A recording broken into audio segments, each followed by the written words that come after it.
The second conditional helps you talk about unreal or imaginary situations in the present or future.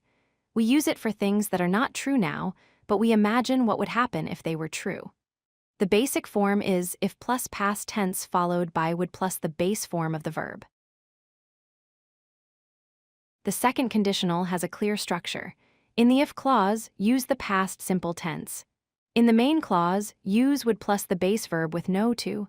For example, if plus past simple comma would plus base verb. This pattern stays the same for all subjects. Here are some common examples. If I won the lottery, I would buy a house. Notice one is past simple and would buy uses would plus base verb. If she were taller, she would play basketball. Were is used for all subjects with the verb be. If we had more time, we would travel more. Watch out for these common errors. Always use were instead of was with all subjects. So say if I were taller, not if I was taller. Never use would in the if clause. Say if John asked you, not if John would ask you. Use would plus base verb in the result clause, not had be or to go. Now try filling in these blanks. If I had more money, I would travel around the world. Think past simple in the if clause.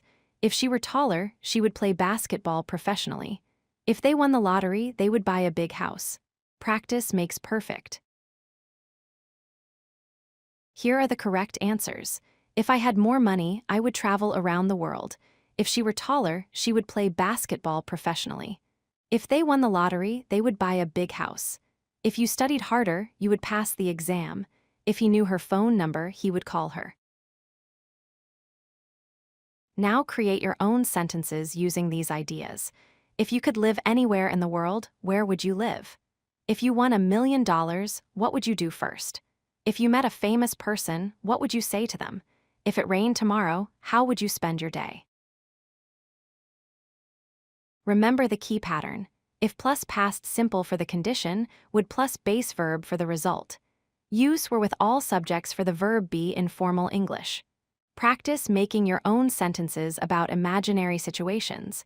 The more you use it, the more natural it becomes. If you like this video, hit that like button and don't forget to subscribe. Visit codelucky.com for more such useful content.